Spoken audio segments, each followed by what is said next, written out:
right into who I think is one of the most promising young members of Congress that we have.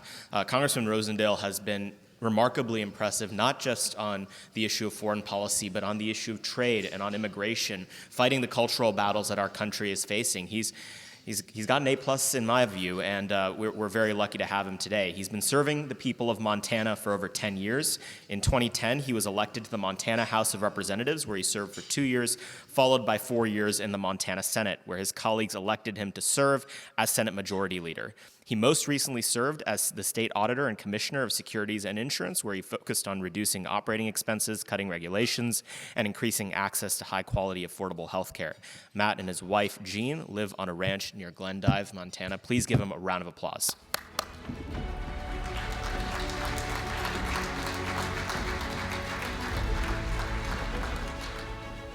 Hello, it's great to be with everybody today. So, Rob, thank you so much for the introduction. The American Movement and American Conservative Magazine are doing a great job, and we really appreciate all the work that you are doing to support our efforts in Congress. I'm going to dive right into it, folks. We've got a lot of things that the nation is facing right now, and none of this has happened over the last 30 days or 60 days. The sequence of events that have put all of this into motion began, unfortunately, about 14 months ago when the Biden administration took control of things. And what we see right now is the culmination of all of this coming together.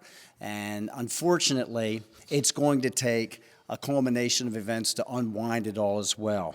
What we saw was the re-entry of this administration into the Paris Climate Accord, which immediately showed signs of weakness around the globe. We saw the re-entry of this administration into the Iran deal, which immediately, again, started sensing the weakness of the administration around the globe.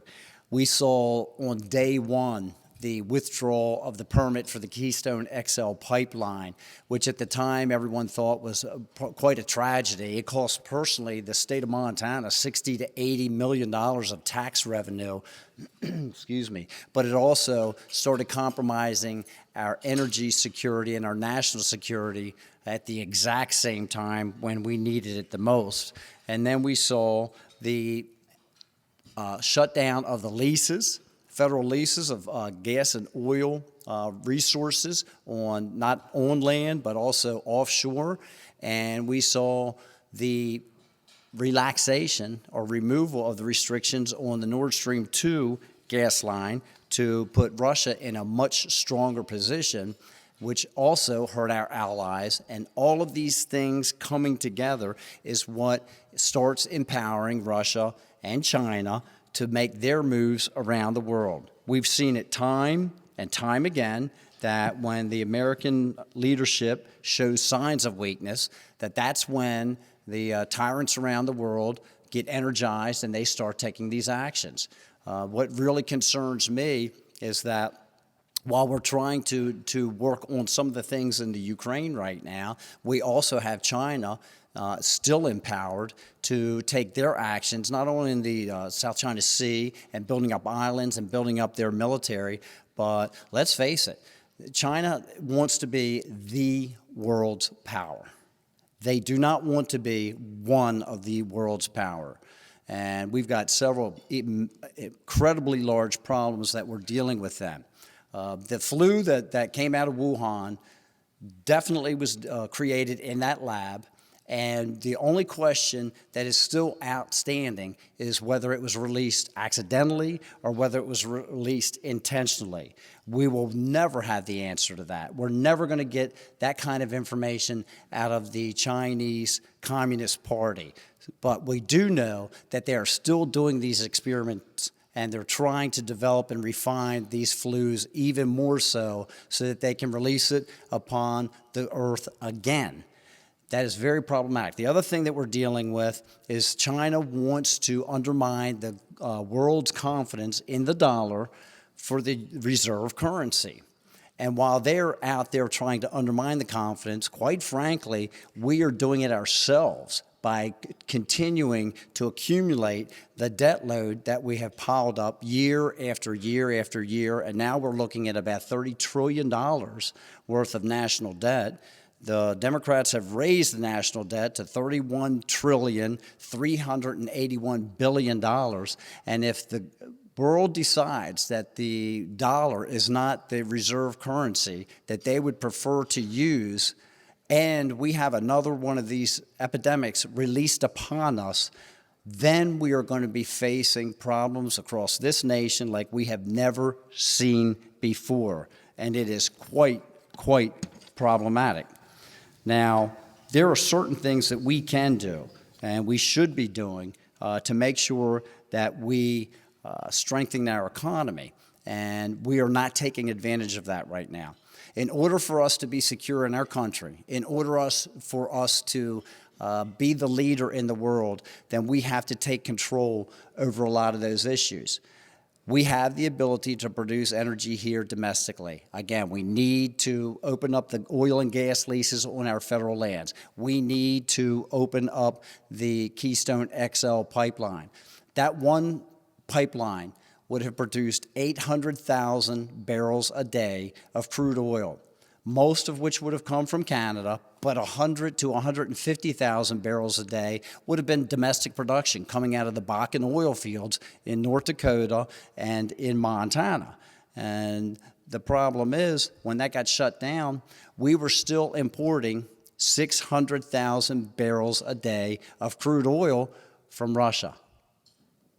So the Keystone XL pipeline in and of itself would have replaced that amount of oil plus some. And yet the president rescinded the permit to complete the construction. Besides the energy, we have to look at our other natural resources. While we have a environmental group that is continuing to try and force us all to utilize renewable energy in the form of wind and in the form of solar energy and in the form of electric cars, they refuse to recognize that in order for us to do that, we have to have a lot of other elements that are produced to help us get there.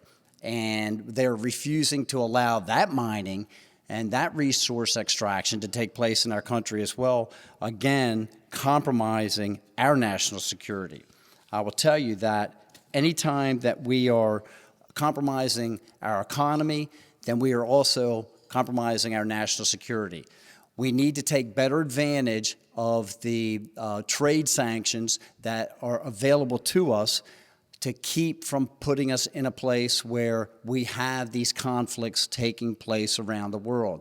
Rather than waiting till something is going on and trying to figure a way that we can continue to push military and monetary resources into these countries to engage us into the conflicts. We saw after 20 years of being in Afghanistan and a completely botched withdrawal by the Biden administration, what the cost is, both economically and in a humanitarian basis, to our country and to other countries. While I was completely against the conflict in Afghanistan, the withdrawal was very severely mishandled, as we all saw, and because of that and the Nord Stream 2 gas line and the other decisions that have been made over these past 14 months, that is what has led us to the place where the Ukraine invasion by Russia really took place. Now, I do believe that the best spot for us to be is to make sure that the NATO allies that we do have agreements with, that we continue to reinforce them instead of trying to take additional resources from the United States and insert them into the Ukraine.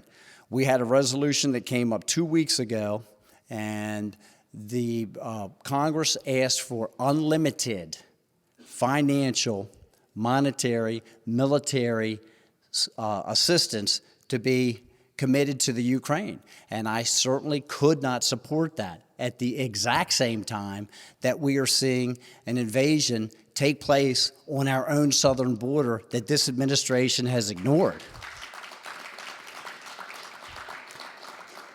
The loss of life in the Ukraine is tragic and sad, and the people that have been misplaced, it's tragic and it's sad. But we had 100,000 people, 100,000 American citizens died last year from drug overdoses. The vast majority of them were from fentanyl that came across our southern border.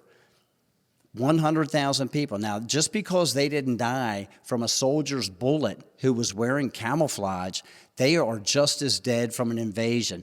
The drugs are coming in, the drugs are coming in from Mexico, but the elements that they need to create those are coming in from China. We have an invasion that is taking place right now, and we absolutely must address it, or we're going to have additional problems going into the future. And I would much rather see us spend the resources on the southern border to secure our own nation rather than spend twice as much in the Ukraine to secure a border that there are no American citizens that are at risk, and there is no American interests that are at risk right now. We do need to support stability around the world. I believe that, but I don't believe that we support stability around the world by engaging in every conflict that's around the world. I believe that the way that we can support stability around the world is to make sure that the American economy is strong and that the American military is strong in a defensive mode that shows people that we are here to protect our own interests and our own citizens. And the more that the globe recognizes that, the least we will have these conflicts. I'm convinced of it, and it has been proven out over the last 40 years.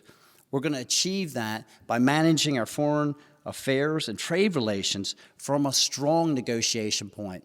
If the American population and economy is in a weak point, there is no way that our leaders can go out and negotiate trade agreements and military necessity from a strong point. You have to be negotiating from a point of strength. And if you continue to make these bad decisions time and time again, then you obviously cannot negotiate from a strong point.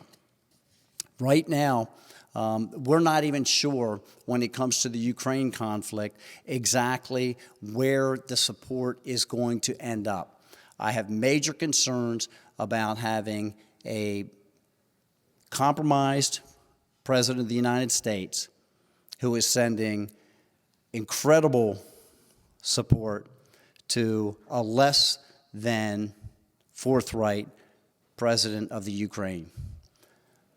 We had in a briefing 2 days ago that there's, in addition to the $1 billion worth of military support that was sent last year and the $1 billion worth of military support that's been sent over at the beginning of this year, that $500 million is going to be arriving in the Ukraine for budgetary support. That is a very loose term, and I think that we're going to have a very, very difficult time tracking that.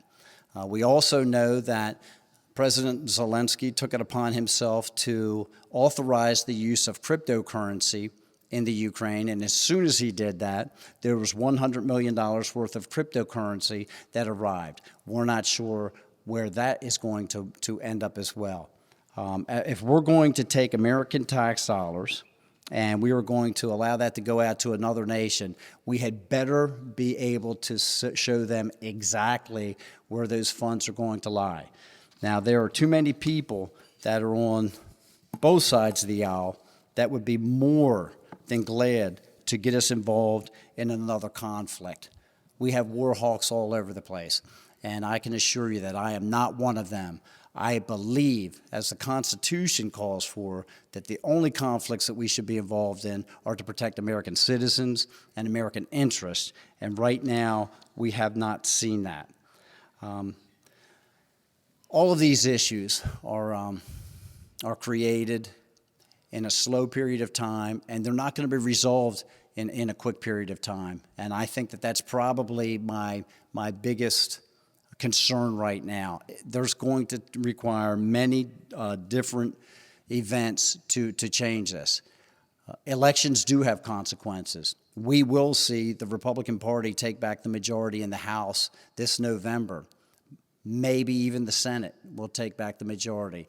But that is still going to leave us with split government, and we are not going to be able to make major policy changes until we do have a change in the White House. Hopefully we can slow down some of this involvement and engagement in areas where we should not be, but that's going to take an outcry from people like you, and it's going to take support for the members of Congress and Senate that are not willing to have us involved in areas where we should not be, and have them focus on priorities that are going to bring our country forward in a positive fashion, so that in any of these issues we're able to negotiate again from a point of strength and not from a place of weakness, and that's going to put us in a better place.